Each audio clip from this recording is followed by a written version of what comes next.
Humanity's favourite would-be saviour, Electric Jesus, is back in the news, continuing to surprise and delight with his batty BS.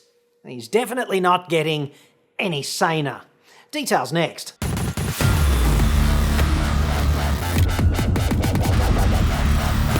Lockdown looney Elon Musk, the debt-old Donald of Tesla, has lowered the bar substantially on acceptable CEO conduct over the past couple of days. And I think you'd agree, it was already pretty freaking low. Mr. Musk has always been either the dumbest smart guy in the room or perhaps the smartest dumb guy, maybe both. I really can't decide. But now he has gone 100% fruitcake. Personal opinion. In Musk's latest bizarre Twitter rants, an endearing characteristic he shares with that other part-time unhinged imbecile, Orange Man-in-Chief, the South African billionaire nutbag sent Tesla's share prices plummeting by more than $90 or almost 12% over about half an hour yesterday. Well done, dipshit. Tesla's stock price is too high, in my opinion. If memory serves, CEOs don't normally opine publicly concerns of this nature. That was at 11:11 a.m. local time Friday, at which point Tesla's stock immediately went into freefall. It was most spectacular. I'd suggest on one level he fixed the problem immediately of the too high share price, but at the same time, 11 a.m. is a little early for outright drug fuckery, even for a billionaire such as Musk. Shortly after that, EJ said, "Hey Google, cue the Twilight Zone theme, my good fellow, because I'm about to go completely batshit."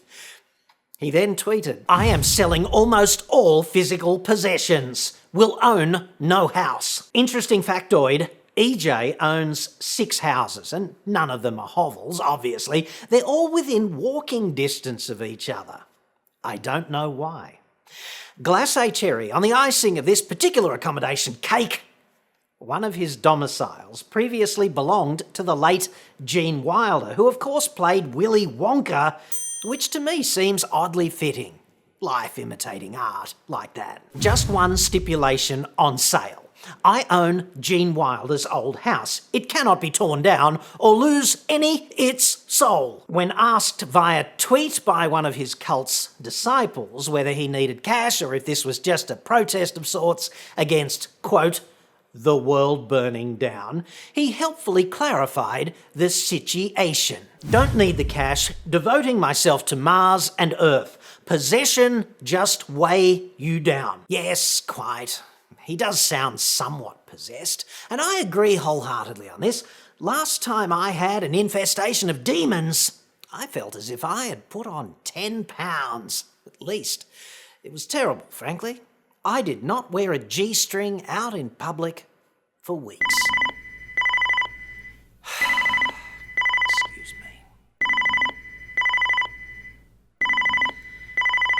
I'm so sorry.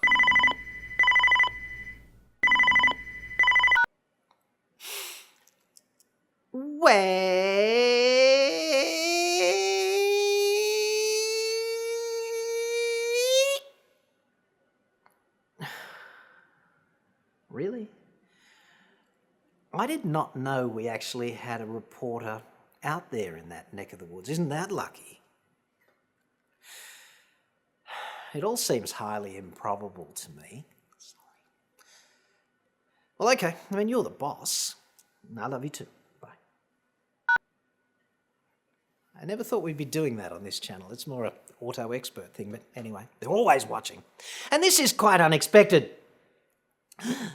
Let's go live now to former Ming Mole and roving reporter, investigative journalist Justine Beaver, inside one of the 6 Musk mansions in Bel Air.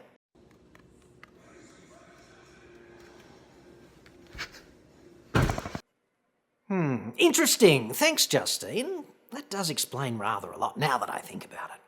Justine Beaver there, may not be a real name, live from Willy Wonka's former powder room. Gingivitis produced that informative segment with Cherry Poppins on camera. Royal Australasian Ming Mole Association support there. There's really nothing else quite like it. If you'd like to know more, Auto Expert TV would be the channel for that. And if you're, half hot and unafraid to slut it all up when duty calls, they're always hiring, ladies. Serious journalist Piers Morgan chimed in among the twits at about this point yesterday. Is Elon Musk on the wacky backy again? And then a dude named Michael Tannenbaum introduced a properly helpful suggestion into the Twittersphere, which I think is actually a contravention of Twitter's terms of service. Someone should unplug Elon Musk, wait 10 seconds, and then plug him back in. Alternatively, just leave him unplugged. Then, a few short moments later, the Looney Tunes from Bel Air resumed transmission. Yes. Now give people back their freedom. Capital freedom. Shouting. Never good. It's fair to say EJ has been something of a critic of the anti-zombie stay-at-home rules overall. And I'd suggest he's absolutely right.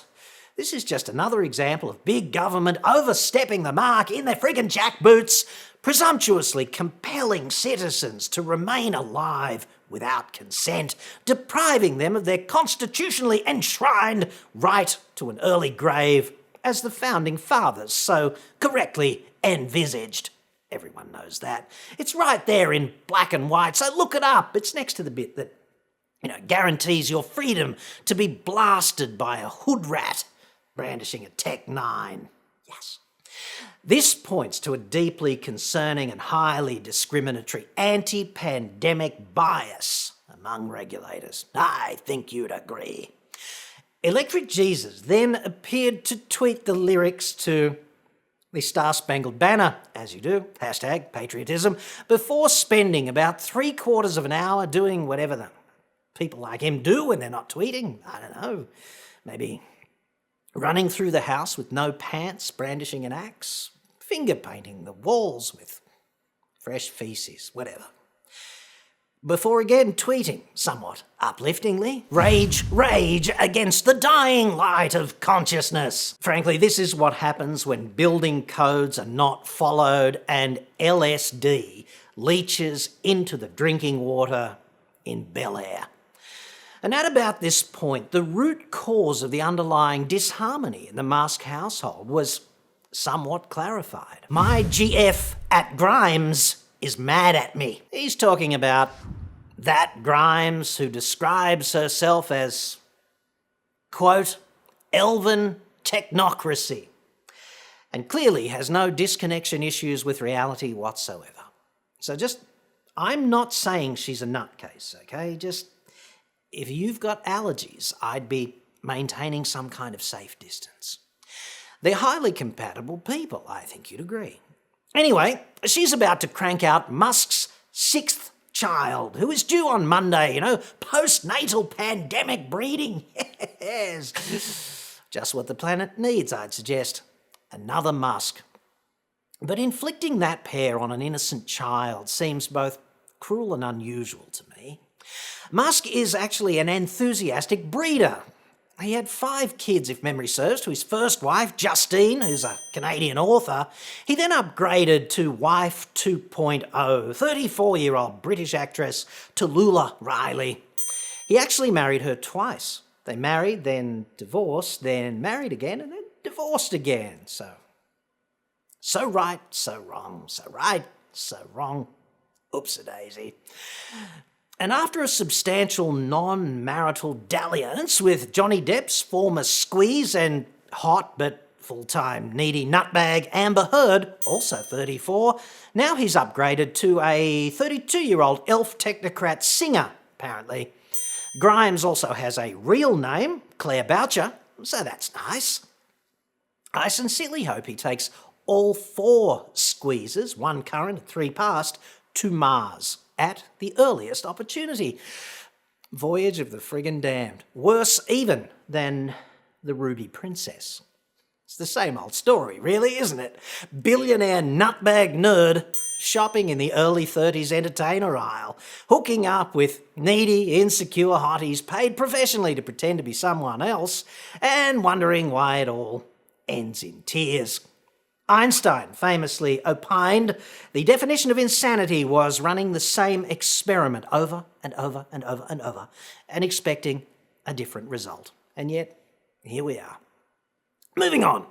These latest seemingly unhinged EJ ramblings follow a constant theme of Mad Musk freedom musings on Twitter. Free America now. Frankly, that sounds like a bonus offer. Buy a Tesla Semi today, not that you can, and we'll throw in a free America now. May no longer be home of the brave. White House may contain senile dipshit with bad toupee and daughter-wife fetish. May not be habitable for quite some time to come. Batteries not included. Musk recently described lawful stay-at-home orders as, quote, fascist, before adding, helpfully, this is not democratic, this is not freedom, give people back their goddamn freedom. I had no idea he was also a blasphemer. Might as well tick every goddamn box.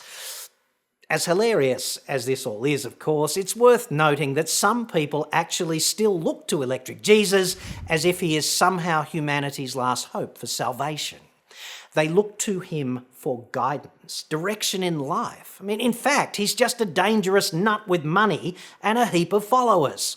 He also has a security clearance, which is part of the deal, I guess, when the Pentagon entrusts you with launching super-secret spy satellites like the classified US government satellite developed by Northrop Grumman at a cost of $3.5 billion US, which he inconveniently just lost in space in January 2018. That's about 8 months before smoking a joint on the Joe Rogan Experience. Another example, I'd suggest, of excellent CEO judgment right there. The point is, if you're a president or a CEO or someone else with power, a raft of additional responsibilities friggin' well descends upon you, whether you like it or not. People follow what you say, okay? Your comments often cause them to act in this way or that. Your comments will change their behaviour. So surely you should measure twice and cut once before you open your friggin' trap. I'd suggest power places a non-negotiable burden upon you if you are in this position. It's like shaving and wearing a friggin' suit to front the TV news. You kind of have to do it.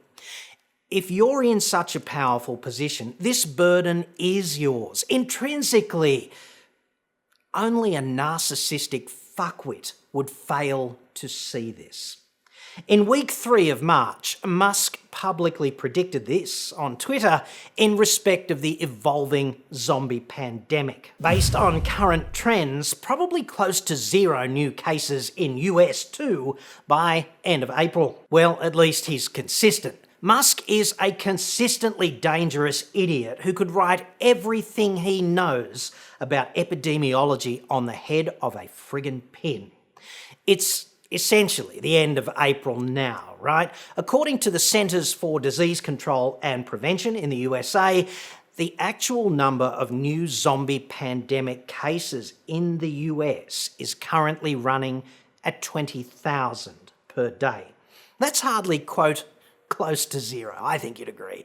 Close to 0 is the number of Tesla semis you will ever see actually out there on the road, or the number of Tesla production deadlines that Musk has ever actually met.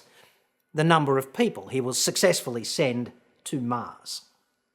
When it comes to the pandemic, okay, Dettol Donny has gone platinum, yes, with over 1 million cases in total in the USA and over 58,000 deaths. That's according to the Johns Hopkins University Zombie Pandemic Tracker. And Musk still has the staggering audacity to tweet about fascism and impingements on purported freedom. It's disgraceful. Why is he not mourning 58,000 deaths? Why is he instead tweeting abject nonsense about selling his houses like anyone actually gives a shit? He even tweeted that, quote, kids are essentially immune in respect of the zombie virus, okay? That's objectively untrue, not to mention highly dangerous and socially irresponsible. An unkind person would suggest that Musk is just full of shit. This is about life and death, okay? But not to Musk, because he just wants his Tesla factory back open. And I kind of get that. In that respect, he is no different to the boss of any other currently shuttered business. But rather than acknowledge a greater good, Musk is prepared to sprout every conceivable flavour of unhinged bullshit to put lives on the line to see that factory reopen. Not his own life, obviously, because that would be unreasonable, clearly. What you've seen recently from him on Twitter is, in my view, the kind of tantrum that only a grown man with way too much influence and excessive self-significance can muster when he does not get his own way, right? The only other opportunity in life for you to get away with behaving in this manner, this liberated fashion, is when you're aged about 2. It certainly makes me wonder, why does Musk get a free pass on his abjectly irresponsible public nutbaggery? Exactly what does one have to do to be publicly reviled as a dangerous idiot and an inappropriate nut? Here in Sportsmad Australia, I used to think it was rather disappointing that we idolised people who could catch and kick a ball better than, statistically, everyone else. I mean, here, it's kind of okay if you invent the black box flight recorder or you develop spray-on skin for burn victims or something. Kind of obscure, but essentially okay. But if you can kick a ball between 2 sticks really, really accurately here in Shitsville, you will be a legend and a household name. To me, this hardly seems fair. This pandemic, though, the pandemic of dangerous idiots exemplified by the likes of Musk, Trump, and here, of course, we've got the likes of Scummo and most football players, and even the intellectually feeble Barnaby Joyce. #beetrooter. The pandemic of dangerous idiots is, I'd suggest, roughly 1,000 times worse than anything we've ever seen before socially. And there's no cure in sight.